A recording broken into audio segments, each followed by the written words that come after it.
Kimberley sporting legends recently hosted a successful hockey interview session with Stephen Simons. Hockey in Kimberley began in 1952 and saw significant growth in 1978. The esteemed legends shared insights on the sport's evolution. They reflected on the rich history, from its early days to the present. The session highlighted the journey of hockey in Kimberley, showcasing its growth and transformation. The legends' anecdotes captured the challenges and triumphs that shaped the sport. Their contributions have inspired future athletes. The interview session celebrated the enduring legacy of hockey in Kimberley, showcasing its spirit and resilience.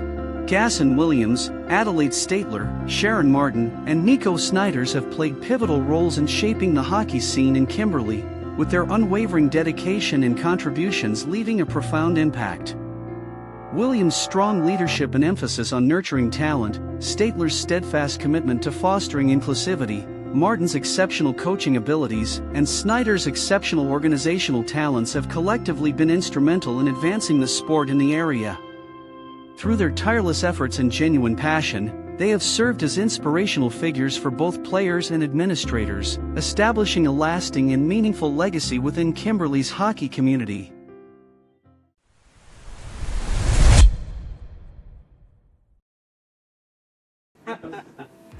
First of all, ladies and gentlemen, on behalf of the Kimberley Sporting Legends, I'd like to welcome you here this afternoon.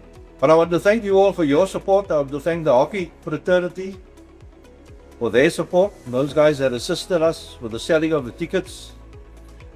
It's much appreciated. This will go a long way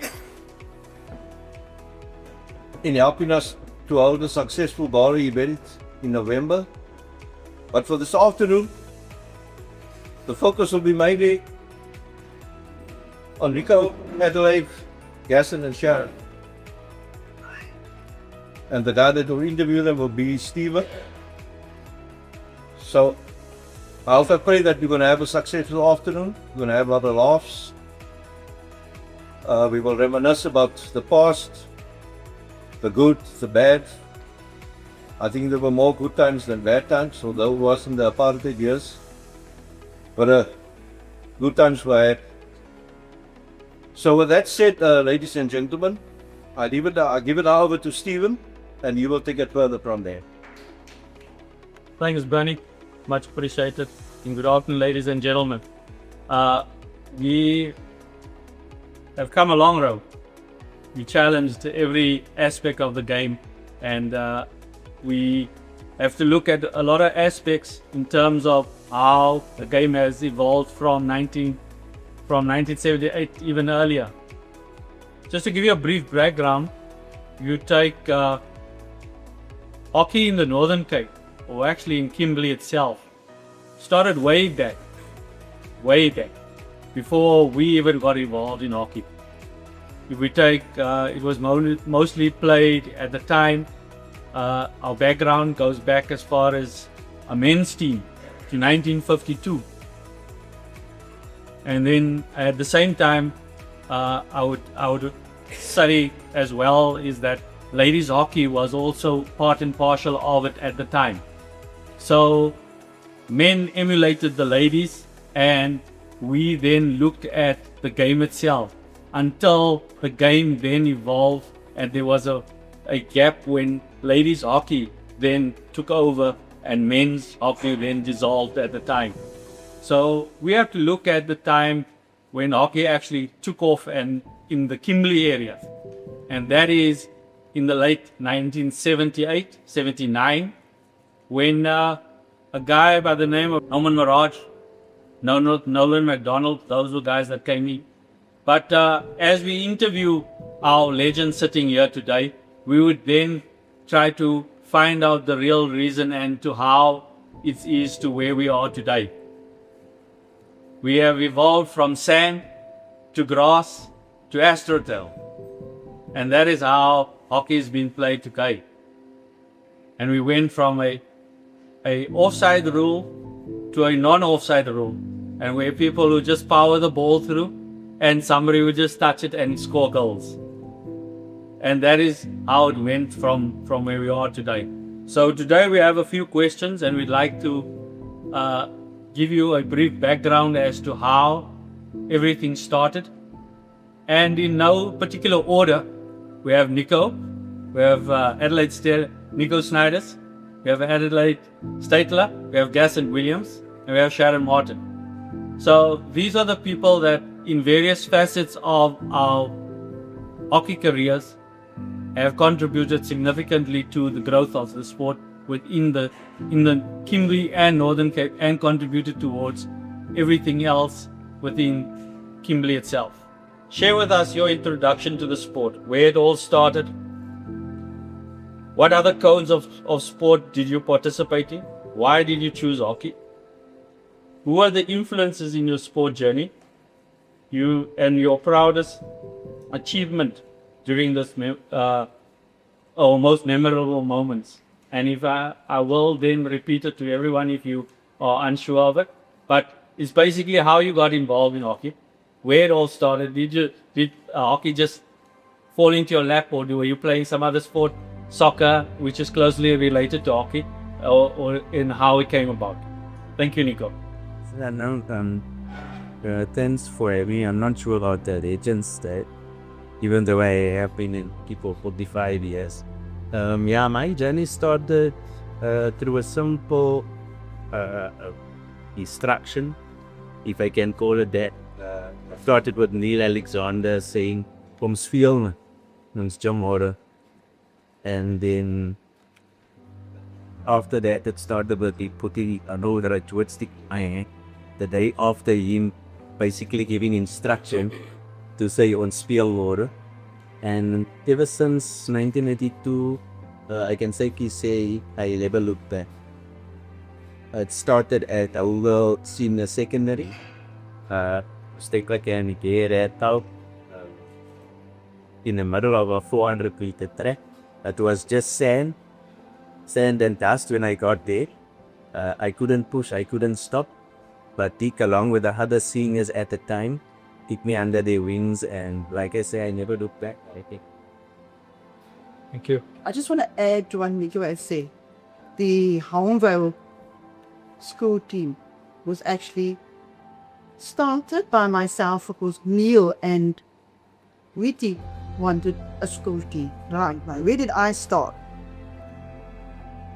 I started in the industrial estates of Maple Road. And how did I get to play hockey?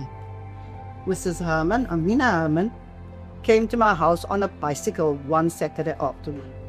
And she asked my mother, "Can I take Adelaide to the hockey field? I wanted to play hockey." And that was in 1966. In 1967, I had represented Cricket West at a senior tournament in Port Elizabeth.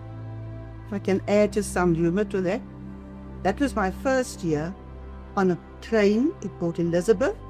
And in Port Elizabeth, we rode the police van because at that time there was a child that was missing, and all of the players on Finland said that they saw somebody standing at the railway line with this child in their hands. So yeah, it was told to our posts, and they went collect all of us and they keep the police station, which landed us in the police station and late for our gate. Okay, that being that. Then, look, I'm simply going to have to tell me what the other part of the biscuit is. Okay. Did you participate in any other codes of sport? Yes, I have. You can take away swimming and just skate. Those are the only codes that I didn't participate in. All the others I participated in. Brickland West Colours in netball, softball, hockey, athletics, and there's a colours in the three: softball, hockey, and athletics. No. And why did you choose hockey? Because at the time I was selected as a Cricket West player for both netball and hockey, and I was told to choose, and I chose hockey. It's a long sporting journey if you take from 67, my age, basically 59 years old. So, in that journey, who influenced you the most out of that? My uncle. Mr. Low. He was my timekeeper with the training that I had to do. In your proudest achievement in most memorable? 1967. Without being aware of what was going to happen, I became the junior sportsman of the year in 1966. Oh. Because we started the hockey in 1978. Hockey was started, and it started with a guy that we used to play rugby. So we used to, it's a school off, come and eat around with the ladies, with the girls, on the Emily Worley field, the field next to the rugby field. And that is one afternoon when this guy with the blue Peugeot rocked up, collar and tie, Norman Menards, and he asked, "Hey, don't you guys like to play hockey?" I said, "Yes, why not? Let's do it." And that is how we started in 1978. And there was quite a few of us, few of us that was there. Even a guy like the name of John Williams, the late John Williams, he was low in the left-handed player. But anyway, that is how we started. And then Norman in 78 had a tournament arranged at the Eddie Williams Oval, the rugby pitch. We brought down guys like the Gooks, them Eastern Province, and we got Sali involved, and that is how Hellenic started. So in 79 we formally started, and there was 3 teams: Hellenic, Diamond Spurs, which was actually run by Normal, and Nolan McDonald, and then we had the KSSU side, which was the school side, because we had Prescott players, we had Omville players, and we had Flozai players, Boyke, Fredericks, Roy's brother, Dick them, Charlie them, Peter Salo them. That was the Barry Gosman them, Tony Jacobs. We were the KSSU school side, 79. And then I think we were the first team that won the league in Kimberley. So we went to East London, represented Pigs down there, and we had our adventures on that side of the world. I would never forget at the farewell function when Charlie made this emotional speech, because we were very in a political struggle, SACCOs wise, country-wise, facilities, sponsorships, and that making it. And we had the guys like Charlie Grief and Dick them that could speak well on this. Then in 1980, the Diamond Tapa teams, the man that formed that team was Mr. Fredericks, Boyke's father, and with the likes of Dr. Prisanuji. Those were the Diamond Park guys. We just spoke about this now the other day at somebody's funeral, where we had this great Centerling, Philly Stafford Jacobs. He was outstanding center those years. I mean, if you guys speak about the doctors, I mean, Nolan was there from the beginning. But guys of Jeff, Nicky Titus, those guys came later into maybe a year after we really played. And then we got in 82 when the Humble team was we had the escort team, and Peter Salo was very instrumental. Because Peter Salo drove that, because that is what his passion that he had was hockey, not rugby. And just to add into the rugby setup, just to share with you guys, the reason why we played hockey on a Sunday was merely because Norman had a meeting. We played hockey on a Saturday. But then there was no second team rugby at the Eddie Williams Open. There was no collisions. There was no, I think, Universals and Thistles teams. Because all of us played hockey on a Saturday. And in the likes of Lloyd Lowe's and David Jacobson had a big meeting with Norman.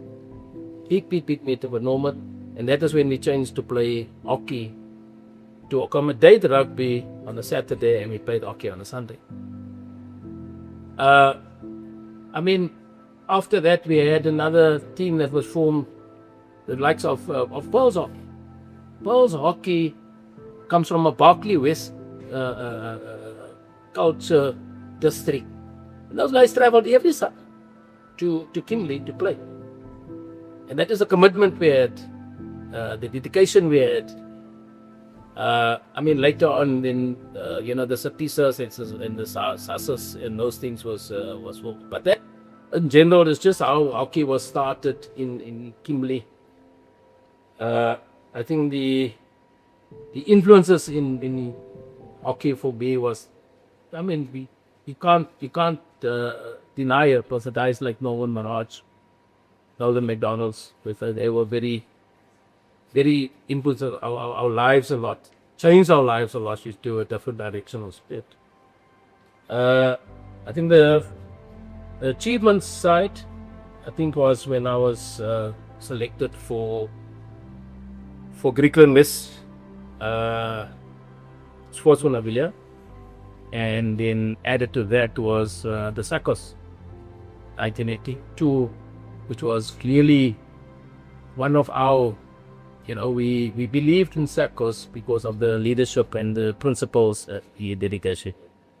And that was one of the director's achievements in my career. The influence in hockey started along the hockey field next to the AR bus stop. My mom used to play. We just went to hockey. But I initially started to play hockey at primary street. Then I played at high school. It was at the same school where Mrs. Stakely taught that. And then in 1979, Mr. late Doris Brown started Proto Ladies Hockey Club. Been in existence from 79 up to 2020. The highlight in my career is when I made the South African Colleges side in 1995. And here also the same like Edson, we believe no law is put in at society.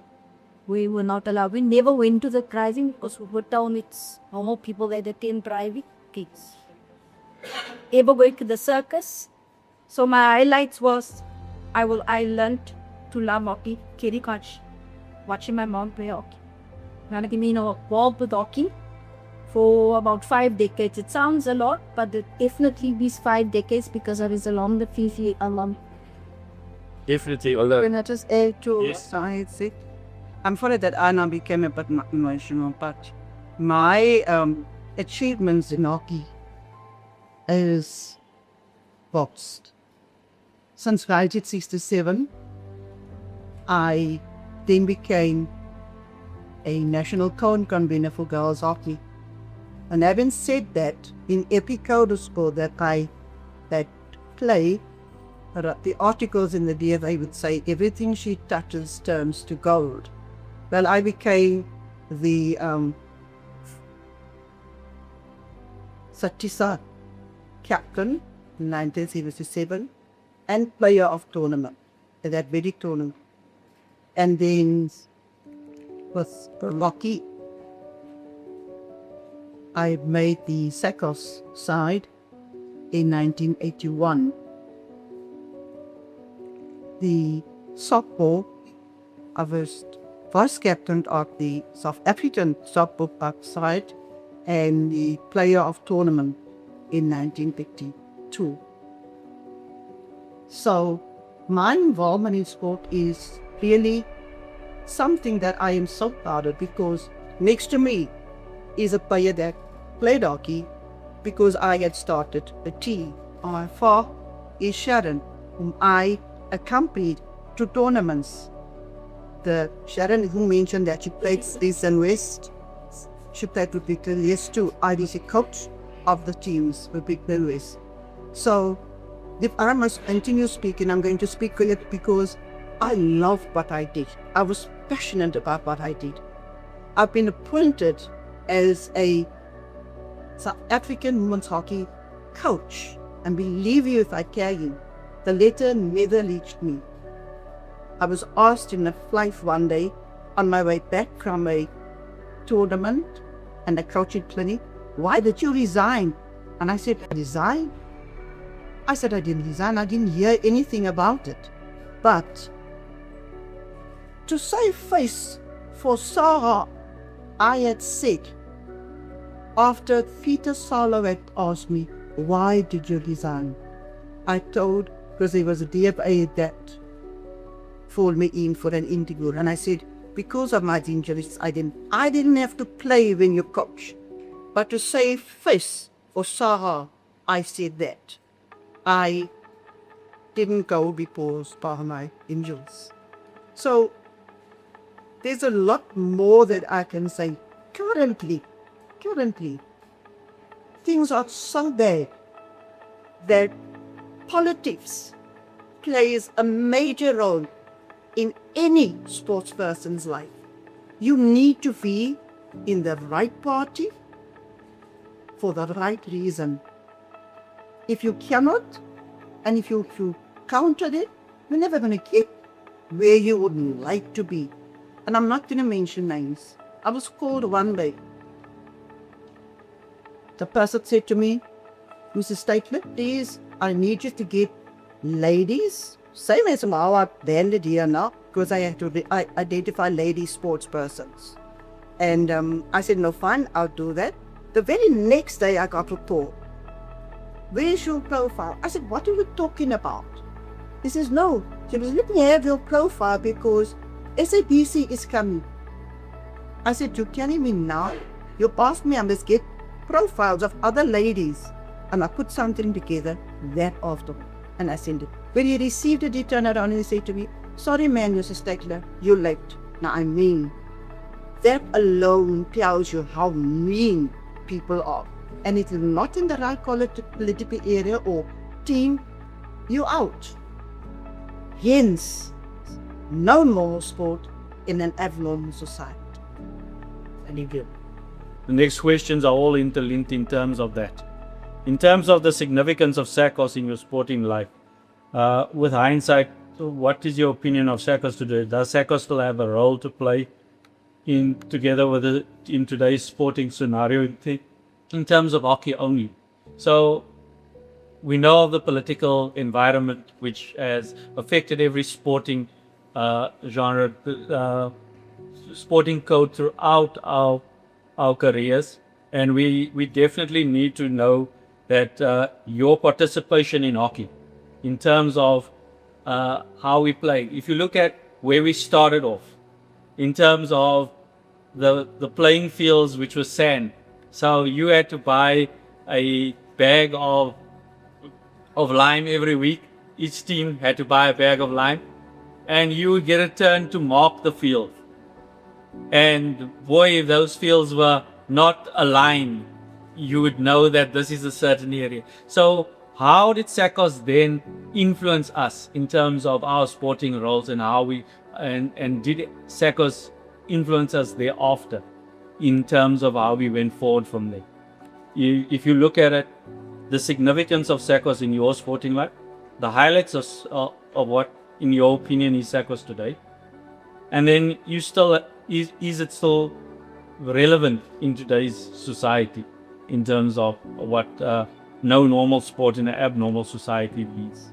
Can I say something? Yes. The abnormality still goes on at our so-called PDI schools. Because if you go to our schools, we'll see they still have one field. They practice athletics in the street. And they still can participate with any, you say, former Model C school. Even the talent comes from the areas where there's low facilities. So, Now we understand that, and we are aware of the factors that are influencing our schooling today, which forms the basis to go thereafter. What we're trying to establish in terms of now, does SACOS still and we've established that it still has relevance in our society. The principles there. I think, when we start off first, we need to first look at the history. It started in 70 by Sakos. Started 70. Sakos had 3 presidents, which means something to the organization first. And if we look at the challenges that were there. So what was the challenges we can ask ourselves? Was facilities? Was it recognition? Was finances? Basic, just small basic around. I mean, there was something I still read one day about. So Sakos had or formed different councils in each province. Griqualand West Council of Sport, Western Province Council of Sport, which represented Sakos in that particular province. And I mean, Griqualand West had the challenge. I mean, Griqualand West Council of Sport, I think, had to go to court just to get the Diamond Park facility, the bowling greens that our people played on, and that facility in general. So that was the challenges, and it wasn't just a political thing, because, of course, the guys knew the threat, and in the past, one of the strong parts of it all was that we were united. As sports people, we were united because we had the same goal. Going back, and just to touch on our present here, we divided as a community, as a sporting, whatever community you want to call us. We divided. That is why we have these even more struggles today than what we had when we were played under Sakos. When we played in that apartheid era, So for me, definitely there is a place for the principles, the resilience, the dedication that we had in the Sakos era. I don't know will there be a place as a community of Sakos, because if you look at the programs that is run throughout hockey presently at the moment, we look at our one youth program that I follow very closely is a modified hockey program, and it's run by an ex-Sakos person, but it's run with the principles of it. If you look at what has been produced this particular year, with the results that was achieved, because remember what was our goal in our days. Although we were youth, we still wanted youngsters. We still built bambinos. If I may mention that Griqualand West was the first province that had bambinos. Bambinos started in Griquas from throughout South Africa, and today those bambinos is our senior players, even leaders in our hockey at the present moment. So again, saying, of course, there's a place, the principles and the procedures and the dedication, the resilience that we have. But as an organization, I don't know, something that we as a broader community and sporting team, facilities, comrades should think about. But I say again, if we look at the first thing, I say that the principles that we had, the unity that we had, the support we had, without facilities, without money, we achieved it. Sakos has brought about trainees, right? There's not a teacher in the era of Sakos that could say that they didn't know meeting procedure, they didn't know how to coach, they didn't know how to train, because those things were made possible for coaches, for retirees, for players, or the child in the street. Sakos was one of the organizations whose focus was based on the child. Hence, the child in sport is a child not of court. From grassroots, they would concentrate on these youngsters, and therefore we have, like Gasson is saying, the bambinos of then are now the sports persons today. But Sakos never left anybody out in the cold. If you didn't know, you were going to be taught, you'd be sent to a groupie where you could be taught and learn from. So yes, Sakos was very relevant, and I'm going to say this unashamedly. If we think we are going to get Sakos the way we know it to be, it's going to take a lot of hard work, because the people of today are not the people of yesteryear. We each have our own ways of doing things, and of course, politics is involved. And you can, I don't know if I can just go back to the Northern Cape Confederation.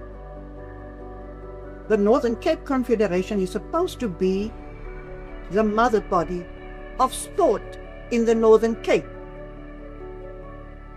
There's no confederation. Who's in charge? DSAC. What is DSAC doing? I don't have to say. We do take note of all the valuable lessons and values that were instilled through SAPOS. And if you take in terms of without administration, there cannot be hockey. So in terms of hockey wasn't just about players. It was about the administration there. And those are the fundamental things that we learned out of SACOS, because it was applied into the MITI procedures. So in terms of, we mentioned in terms of the administration, where players, administrators, umpires, all came out of there. So the era in which we live is that from 1978, where men's hockey, and prior to that women's hockey, we need to take cognizance and give recognition to the players that achieved greatness in our game. And if we take it from the latter to the earlier stages, we can say that we have exceptional players that came through the ranks of hockey, and they have achieved way beyond. If we take one player in particular, Alistair Fredericks, and to represent your team at the highest level, which was at the Olympic Games in 1986 in Atlanta, he was there. And that was one of the greatest achievements I could say that I could be proud of to be associated with and played with the man that achieved that. And thereafter, we can still have we have a lot of players that have achieved that success. So we need to know in tournament wise, how your introduction into your first tournament, how that came about. We're talking senior, junior, whatever the case. We started Bambinos. We know that those guys became the front runners for senior hockey later on. But what we need to know is that your role in terms of your tournament, and if we take it that in the past we used to be part and partial where we didn't have hotels. We never stayed at hotels. We never had the luxury of hotels. But we had the luxury of people, kind-hearted people that took you in and put you under their roof to enjoy the perks of there, and then also ensure that you have a meal to go to and play hockey, where we had to transport each other or walk to the fields where we needed to. So those are the background where we come from in terms of hockey. So Miko, just in a nutshell, that is what we were exposed to. So what made your most memorable tournament? What was your most memorable moment that was special for you in your hockey period? If I had to choose one, I guess it reminded me to speak about it. It was probably my first senior goal against Western Province. I think it was that year they were celebrating their 21 years of existence. So they were at their best that particular year. If you looked at the squad on paper versus our squad on paper, it was going to be a difficult day. It was, but then my assists came from Gasson, and then continuously reminded about that. And I had my first senior goal against Western Province. And as underdogs, naturally the stadium erupted. We didn't make it on the day. Our joy was so deep. I think was ultimately Western Province won, but it was 2-1. Yeah, 2-1. So you asked me what my most memorable day was. It was that Storm. And that was to play Mount Town, which happened. But I wasn't elected offhand first time. I came in as a late replacement, a day before tournament started. And I'm called into a meeting and they asked me, have you been training? I said, I've always trained. And they said, we'd like you to come in as a right wing. Never played a right wing. I've always been a halfback, a centre half. That year, we played Natal. I'll never forget, Norman Maraj was standing on the sideline and he said he wants to bring the men to see how a right wing had to play. The centre forward was Berenice Arthur.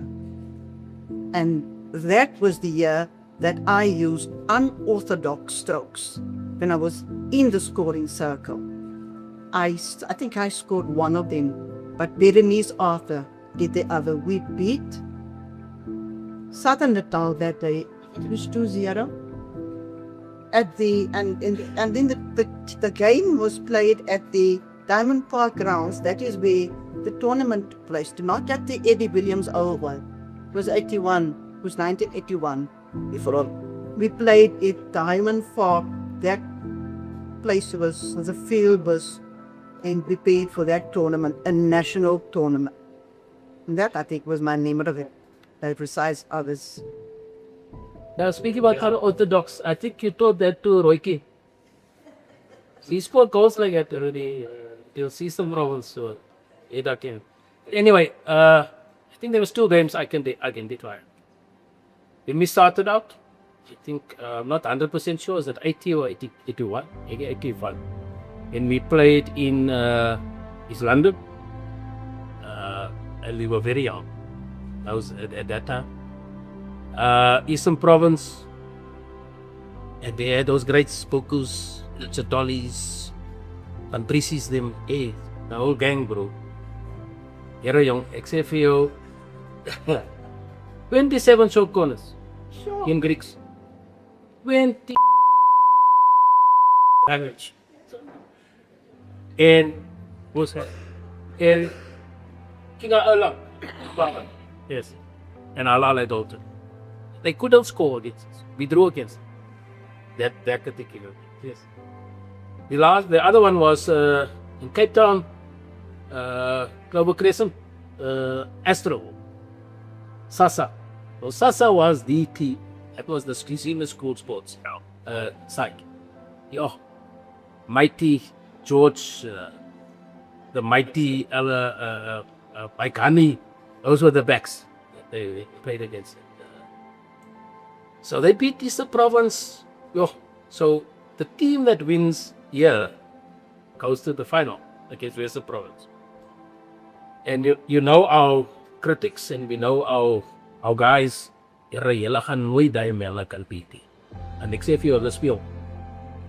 Yeah, okay, it's fine. What's the setup when you are in there? Let's go and see. 1-0. I think it was about 5 minutes left. And you know, Peter Salo was one of the best landing centre forwards in South Africa. He was the best South African centre forward that comes from Brickleville. You must give him that again. I'm telling you, we get the short corner against these guys, and I was actually the push out. I changed. He said, Angelo, you go push on. Speed. Angelo could push on fucking accurately, fast. Eh? Yeah, okay. And I'm telling you, I stood I ball op die bullies se stoel. I must that I ball aan die 2 minutes kyk al. Beat Sasa 2-1. It was one of the greatest games saying. I mean, so we were saying, no, he flew over that fence that day just to out of joy, you know. Yes. But that was great. My most memorable tournament was 1992, the last year before Sackers fell away. As we were playing in Johannesburg, in Griqualand West, ladies hockey team, won South Eastern Transvaal, Settleball. Clyde George was the coach, and we won the tournament in 1992. That was my most memorable that I can remember. And the second best one that I can also remember was when my name was called out in this other Hitma. Can I just add this? Yeah, at senior tournament. My parents were very calm. And I was a little vinton. I never got tired. I could run from one end of the goalpost to the other end of the field. I'll get you tired. But because I was doing that, I cramped up. And on the second cramps, my father came onto the field and he told the first aider, please man, leave her to me, let me assist her. Yeah, and my dad called her from the first aider. 1970, I was 17 meter in Gauteng. In terms of facilities, as we know, we started on the sand, and then we moved over to grass. We just go back to the history of the facility itself, which is existence now in Kimberley. If we go back and we take it in 1999, we started the process of getting an AstroTurf to Kimberley. It was an arduous process that it took us 10 years to get an AstroTurf in Kimberley. With the likes of trying to secure money from the lotto, we then went and we identified a place called Diamond Park to be a facility. And the lotto was, we approached them to invest 16 million rand into that facility. But unfortunately, as luck would have it, it took us another 7 years before we could be allocated 3 million to the lotto, from the lotto, to have the facility where we have it today. And with the help of Griqualand West Cricket, it was a facility that we could then be proud of to hand over and install. But one of the funny things of AstroTurf, with our introduction to AstroTurf in 1992, Diamond Park won the league and went to the first national tournament in Durban. And the funny part of it is, we had a rude awakening as to thinking that we were faster than the ball. But the ball always won. And we played Natal Technicon. And Natal Technicon was the champions. And we made the mistake of scoring one goal first. And thereafter it rained goals, which we ended up having a 14-1 deficit from Natal Technic. And the likes of Edmund and Roy was there, and we never knew how smooth an AstroTurf was and what an AstroTurf burn was until you played that game. When you tried to look up and to see if Natal's got the ball, and by the time you put your stick down, you just had set the goal. So that was the rude awakening with Astro. And one of the things that we can be proud of to say is that Griqualand West got an attitude of adapt or die. When it comes to AstroTurf, we have guys that would have 2 games, and by the end of the second game, they would be able to run through a team with Astro skills. And that is the facility which we did. But barring that, the facility that we started on, those were the ones that we achieved our greatest achievements on. And that is what I would like to say is that, you know, to take a guy like Alistair Fredericks, who went from starting on the sand and ending up at Atlanta Olympic Games, that was something that was a achievement that is unique to Griqualand West. So I know you played with him. He dixied you 10 times and he still scored. So how was his impact in the game in terms of Griqualand West, and how was your relationship in terms of the game? Just to add to that before Nico speaks, You know what is so unique about this thing about Alistair? And adults knows it, the whole history so well. Alistair played for Greeks. So we played our hockey still at that time on the grass. So Greek was represented in the B section, is IPT tournament. If you go to these tournaments, these guys play at very high. Now, A section is still unbelievable. And at that B section, and that is where Alistair made this SSI first time. It's from a B section, remember, grass, underprivileged player, B section player, Greeks, to a SSI. And that made it so unique, his achievement of what happened here, And it just grew from that point onwards. And don't think when Alistair even went from after that he moved to Katori. That was a very difficult guy to adjust and to make that hockey career in his life. You can ask Maddox, so he knows that history was difficult times for that youngster. And today we can be proud of somebody like that. After even his hockey entrance into that white-dominated game at that particular time, it was purely controlled by the blacks. And he could do that from a Griqualand was underprivileged, colored that a youngster went out. Well done. Yes, sir. Well done. Yeah. Well, yeah, I think, in my opinion, Alistair Fredericks and Estrumter is probably the best thing that could have happened to modern Cape hockey. Essentially, with Ali and the skills he had, everyone wanted to keep Reiki, but at the same time, we were also proud enough when we played against him for him not to actually pixie us. So AstroTurf and Ali together, I think in terms of raising the standard of loaded tape hockey, that was a solid combination. We still continue to see pockets of excellence and standards when it comes to our youngsters. I mean, we can just look at the talent drain that the province experiences year in and year out. So in terms of Ali and Astro, just still rather paper, we were already ready. And I'm hoping that we adjust sufficiently. That is debatable. But we are definitely able to hold our own nationally.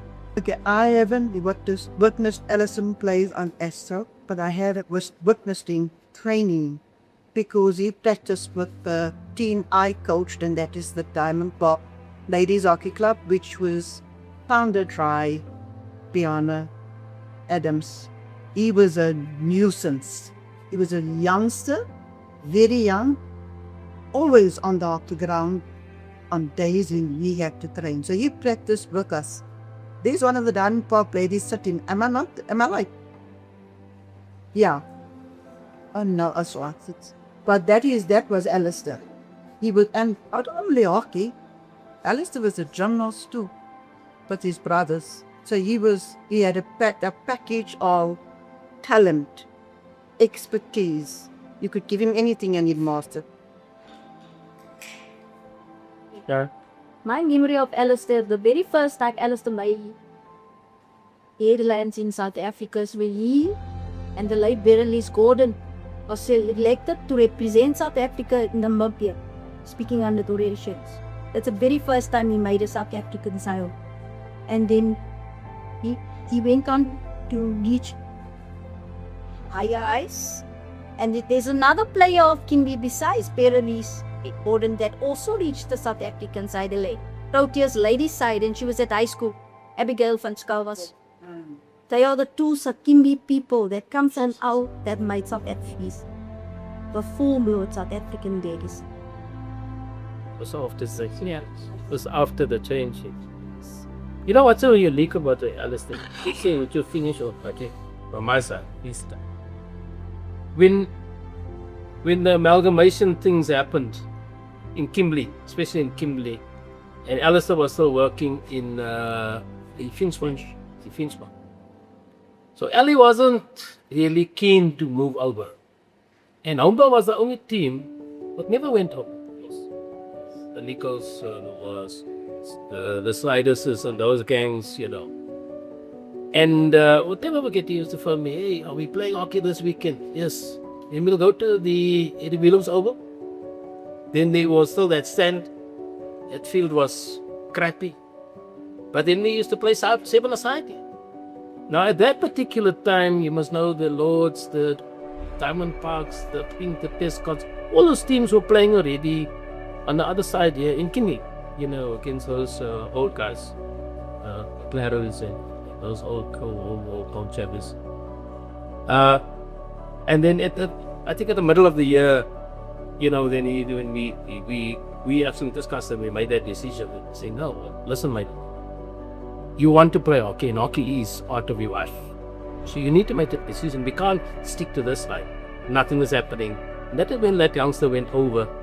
And I don't know if the Pescot guys did recall, I think it was in the middle of that year, but he really went over and he ran over those people, But you know what? They played at the RD Snyder's That's hockey took place. Yeah. Number play. As I think they will the postcast.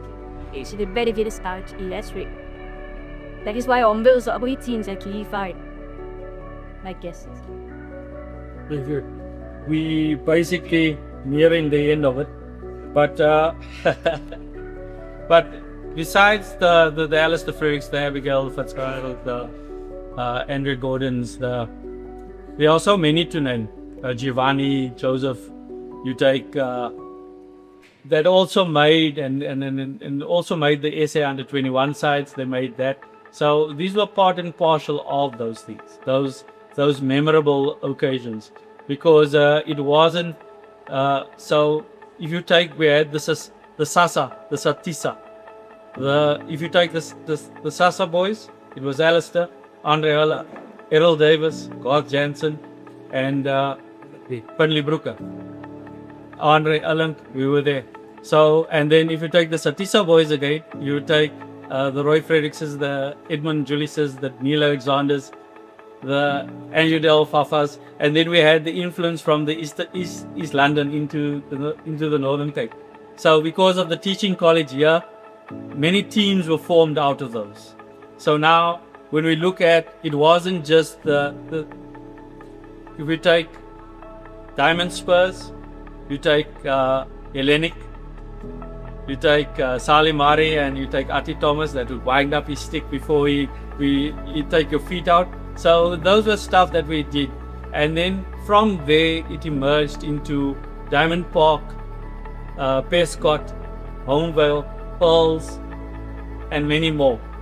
And then came from Pearls, who was there still Percy's, Lords, and then those were the teams that were formed. On the other side of the fence, we had the ladies, which was Proteas, we had the Spartans, we had Florinville, we had Excelsior, Mrs. Ramzan and her squad. So those were all the teams that we had in terms of that.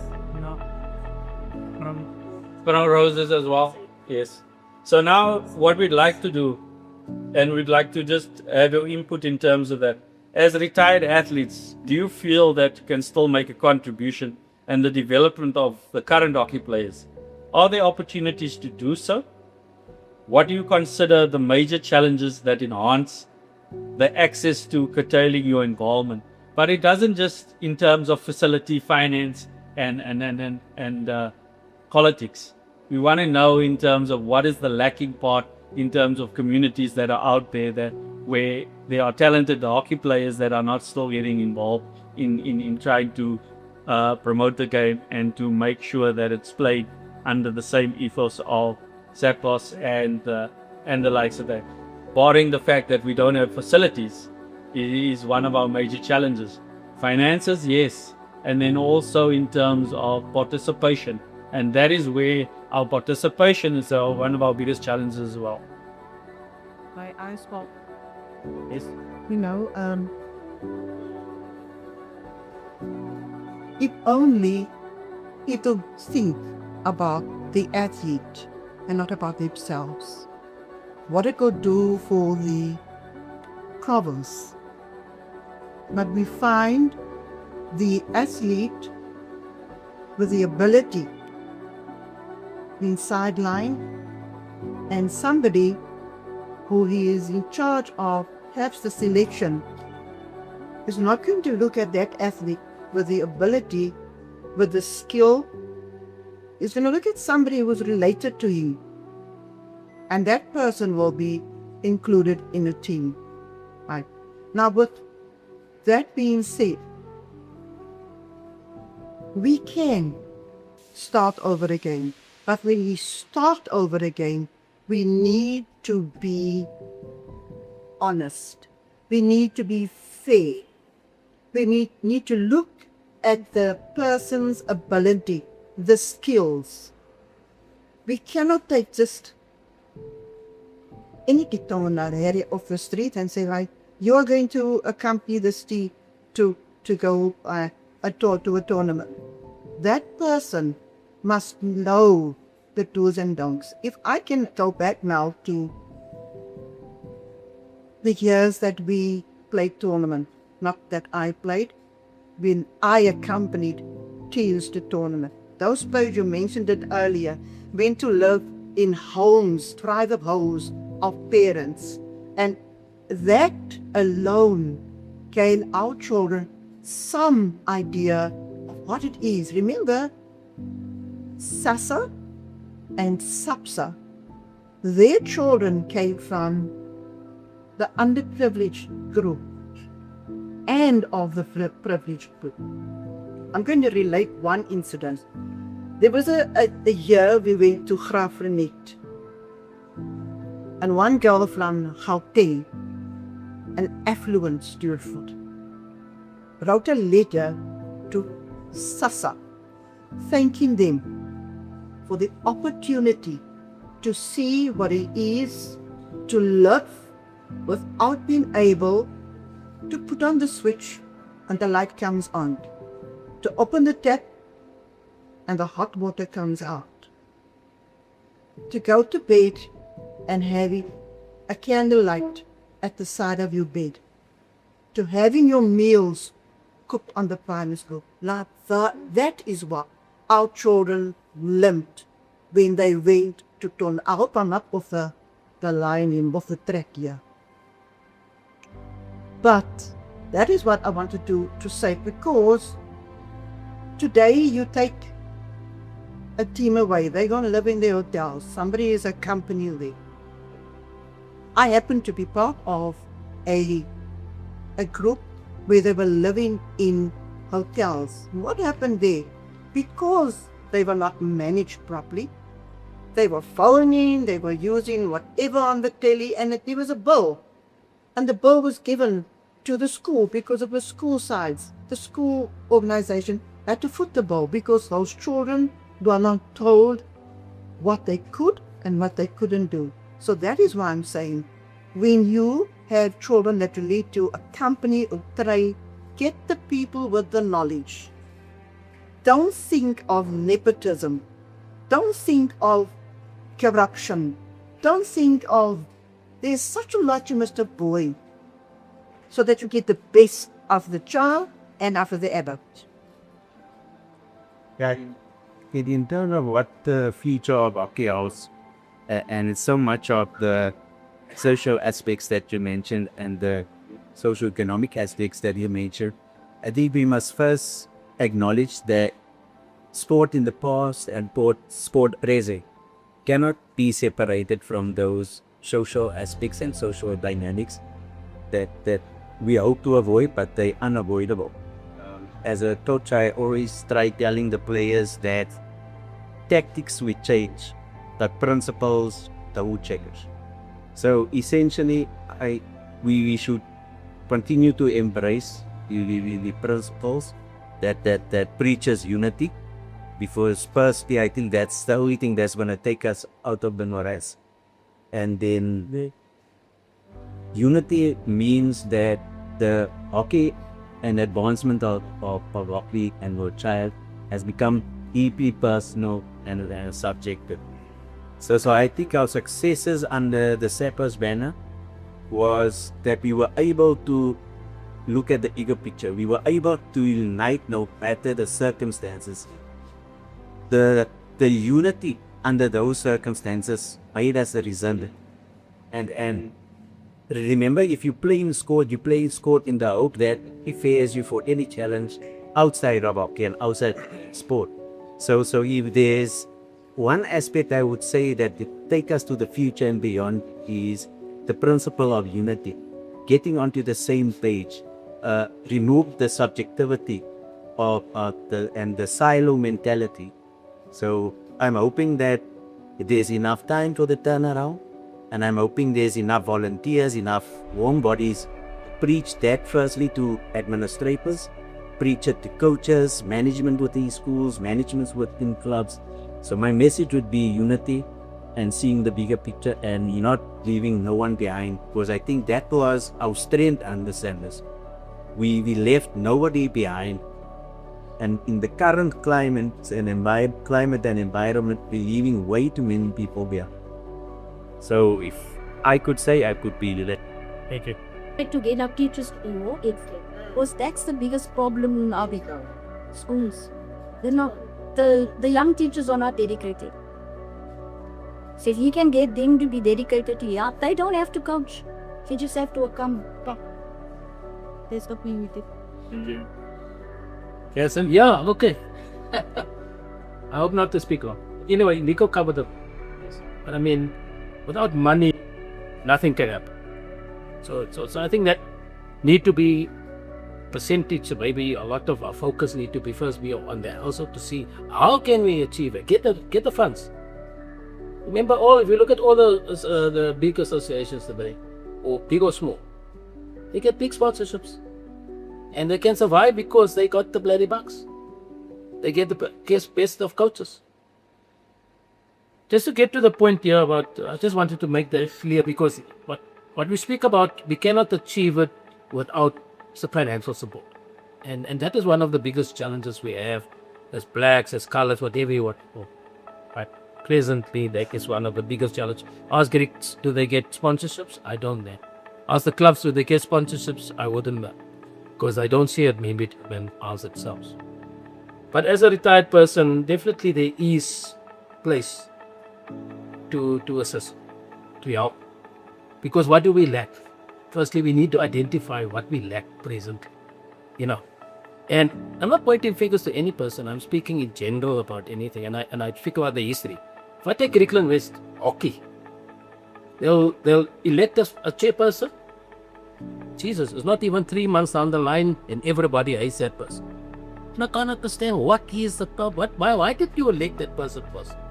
I said to somebody one day, I said, support that person for that year, for the time that for the term or his term, and then you can decide after that. And that comes back to the SACOS principles that we spoke about earlier on. Now, remember in our SACOS days, we had respect. And I think that is a certain amount of stuff that we're lacking today in our present structures that we have. And that respect ran down to our juniors, and that is why our Bambinos today is our leaders. But we haven't maybe brought in a system to get that type of steps that we had. Remember, we had Bambinos, we had juniors. On a Sunday, every Sunday, those children never went to Sunday school because they had to play hockey on a Sunday. 8 o'clock we were at the pitch. I'm not saying the same thing must happen, but I'm saying it's an idea or something, just a thought to think about. Remember, without the youth, we don't have sport. We don't have bowling. And if I identify today the little bit I've seen, Greeks got talent. Hey guys, I was shocked to see Greeks got talent. Take our homebuilt team. What was homebuilt on old years? Choppers and whatever. And go see the type of hockey they're playing today. I'm telling you, it is unbelievable. It is something that you can admire, that you respect. But how do we sustain that? We can sustain it through strong leaders. And one of the biggest things that I think is going wrong within our associations, we don't follow that simple book constitution. If you can recall, we had problems in our times when we were playing on. But the Constitution was our guide. The Constitution was our guide. And again, I'm mentioning it, that I need to put emphasis on the unity we had, the respect they had for each other. That as juniors, we had respect to each other. As seniors, as our leaders, which was the Gordons, the Joeys, even Bernie was one of the leaders in our days with the hockey, but we had respect. And that made us strong. We didn't always agree. We didn't need to agree. But that made us strong in our process going forward. And I say that too, and I put it as a challenge to our present association. If we can get that in the right direction, we are going to build even stronger, be even stronger. And don't forget, I see school structures has happened. There's under 14s, there's under 16s, there's under 18s. But when it comes to our more senior levels, under 21s, and our senior teams, all of a sudden there's a breakdown. And that falls on the honors of our association. As our senior players, what are we doing wrong? We speak about financials. Yes, fair enough. Can I tell you, when I was still off the amalgamation and I played even in amalgamation time, this Paul hockey team. Simple, man. We had a couple of rands. I think it was about 20K. Invested that 20K. We didn't take that 20K and just spend it now as a tournament. Hey, we need money. We invested that 20K. And that interest made us strong.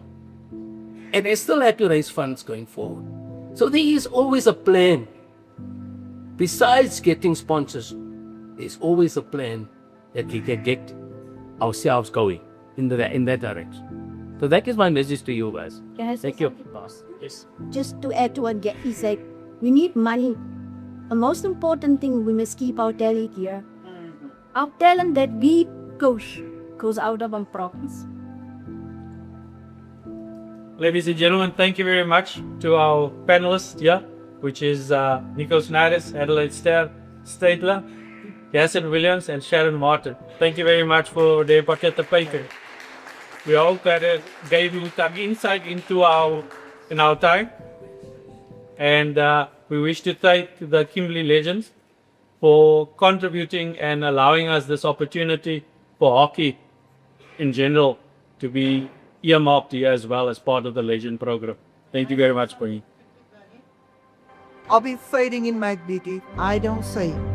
Rikiel West Women's Hockey was started in 1944. And in 1948, Rikiel West Women's Hockey won the tournament that they held. And I think about 3 provinces participated. And 1956, we had all those names. So hockey, women's hockey, grew from there. And we had many teams. I'd like to thank the panel for your participation here. Much appreciated. I think there's many stories that can still come out of this thing. For you guys, you might get another opportunity and then you will express yourselves better. And give us more information about your days, your hockey, how you enjoyed it, and what was the most memorable events were in your career. Stephen, I want to thank you for your participation, and then I'd like to once again thank the people here that supported this program this afternoon, and to the hockey guys that stood by us with the sale, helping us with the sale of tickets, because this was purely a hockey event. So, with that said, why we are having all these events, ladies and gentlemen, is because of a gala event that we will be having in November, and all these funds contribute towards that event. Are we going to make that event as successful as the one that we had last year? I'm sure you guys heard what we had for the cricket. It was a very successful event, and we'd like to do likewise this year again, to truly honor the former sportsmen of our days, of all the struggles that we encountered, but yet persevered in the end. And we'd like to call upon your support again for future events. We will be having more of these sundowners, and we will call on your support again. And we also like to appeal to you to support us with our upcoming events, which will be, well, the one will be in Johannesburg at Poppies on the 29th of August. And then we have the big one, the Vachri Isaac Show. Well, it's not an event that we are running, but what will assist us will be with the sale of the tickets. So if you do book online for the event, please use our reference KSL. Then they know that that portion of that ticket sales will then come to us. So please support us in that way, ladies and gentlemen. And lastly, we had to push it down because people want to come in again here. I want to thank you once again for your participation and your support. Thank you very much.